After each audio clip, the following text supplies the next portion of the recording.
Miarahaba tompoko. Joel Andriamasoa no anarako, socio-anthropologue ny tenako, mpahay sy mpandinika ny ara-olona sy ny ara-piarahamonina, mpikaroka ary mpanoratra ihany koa ny tenako, ary astrologue géomantien. Amin'izao avy amin'ny taona izay lalovan'i Madagasikara izao dia nisafidy nanao ity vidéo ity ny tenako mba hiresahana amintsika sao hanova zavatra. Sisa an'ireo olobe manana anjara toerana eto Madagasikara ny tenako fa isan'ireo olom-pirenena tsotra ary olona isan'izay bitika indrindra eto amin'ity tany Madagasikara ity. Kanefa hoe sola mety hanova zavatra, sola hitondra fanavozana ho an'ny firenena ny tenenana, ka izay no hanaovana ity vidéo ity. Ho antsika izay nanaraka ny tenako teo amin'ny page Facebook, izany hoe ny Facebook Joel Andriamasoa, dia natsapa sy nahita fa tamin'ny 7 octobre 2025 ny tenako dia namoaka ny atao hoe prophétie du fanjavanio, ary tao no resahako fa amin'ny fotoana izay ho avy dia hitady filaminana sy hitady fety ny mpitondra sy ny vahoaka malagasy, kanefa hiaina ao anatin'ny firodanana ary indrindra fa ny mpitondra. Hopasapasahantsika io prophétie io fanjavanio io ka nanome an'ilay antsoina hoe tranche prophétie io fanjavanio izay maromaro nentina hanazavaina amintsika ny zavatra hitranga.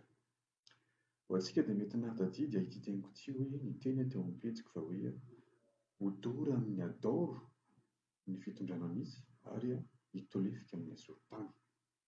Adoro ny ady mizana ary asorotany ny ady mizana.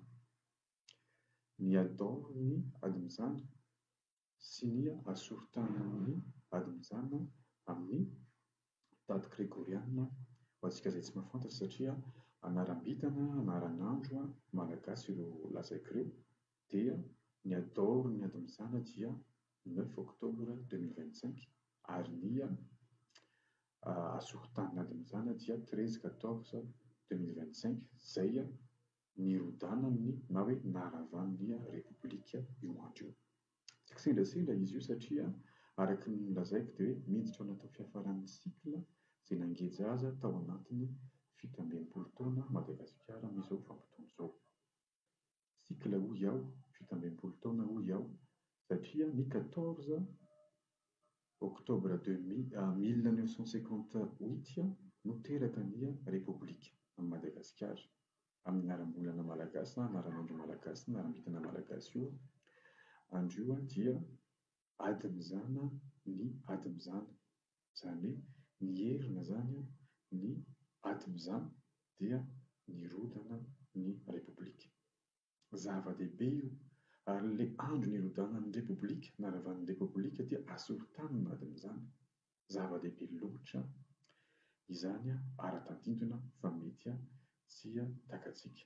Ny asorotany ny ady mizana, ny vitana asorotany na ny andro asorotany dia antsoina hoe andro fasana. Ny fasana dia fandevenana izay tapitr'andro, izay tonga ny fetr'andro iainany no miditra am-pasana.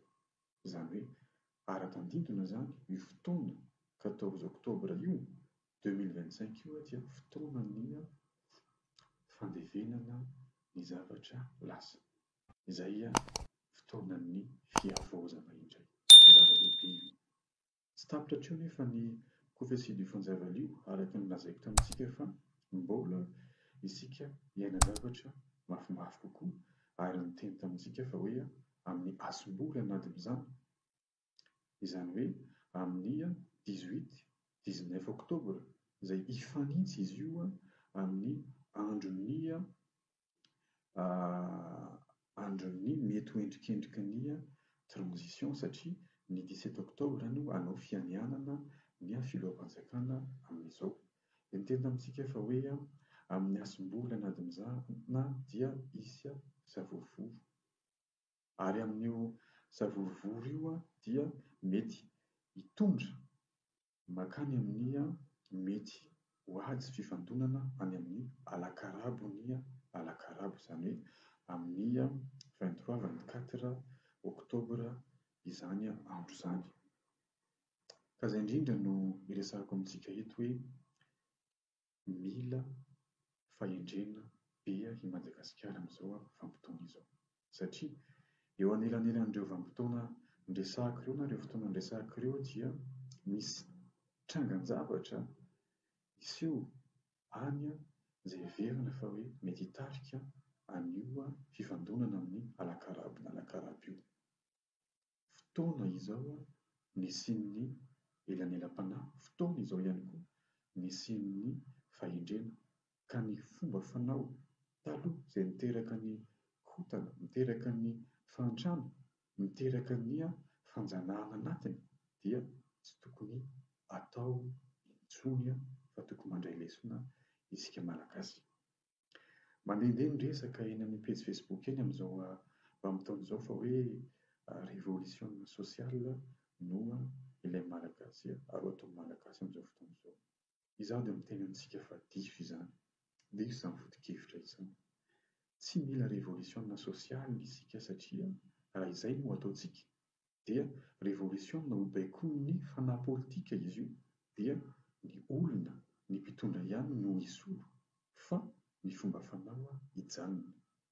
Ny zavatra ilaintsika amin'izao fotoana izao dia révolution politika baikoin'ny fanahy sosialy hitondra mankany amin'ny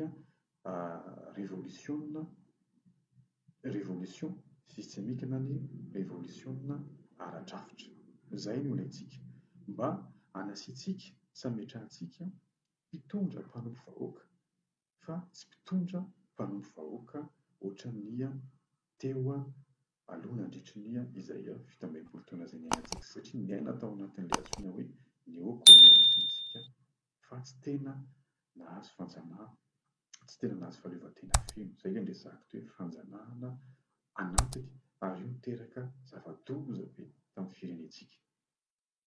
Ka nomeny Janahary, nomeny ny zavaboary fotoana lehibetsika amin'izao fotoana izao mba hanavaozana ny rehetra. Nomena ataontsika opportunité ngeza be Madagasikara amin'izao mba hanavaozana sy hanovana ny rehetra. Dia aokary tsy hanao diso intsony ao anatin'ny safidy izay ataontsika fa handinika tsara ary hanampahendrena isika rehetra amin'ny lafiny rehetra. Miditra ao amin'ny famaranana ny sikla isika amin'izao fotoana izao, io sikla amin'ny fitambaim-polo taona izay nilalovantsika izay niresahako teo io, marina fa rodana tamin'ny 14 octobre 2025 ny Repoblika, fa mbola ao anatin'ny famaranana isika. Amin'ny alama 2026 isika, izany hoe ny taona ho avy, vao hiditra tena ao anatin'ny fanombonana ny fanavaozana. Ka ao anatin'ireo elanelam-potoana izay ankehitriny sy mandra-pahatongavan'io alama 2026 io, dia eo isika mila manam-pahendrena sy mandinika be mihitsy. Ny teto amintsika hoe eo amin'ny alakosy sy ny alakarabo dia misy olona hitsangana mitondra izay eken'ny rehetra kanefa hiteraka ihany koa io kisatisaka kanefa io olona io mety ho ekin-Janahary ary any amin'ny adijadiny alakarabo any vao mety hahita mangirana isika. Izao dia anisan'ilay hiandram-pitoniana ny alakosy, ny alakarabo sy ny adijadiny alakarabo izay ho avy eo. Anaram-bolana, anaran'andro malagasy io resahako ireo ary amin'ity volana oktobra ity daholo ireo teneniko ireo. Afaka maka ny application almanach isika amin'ny telefonantsika dia mijery izany daty izany raha ohatra ka misy tsy harantsika ny zavatra andresahako. Izay no hoe lazainy lava dia mirahasoa indrindra tokoa aoka isika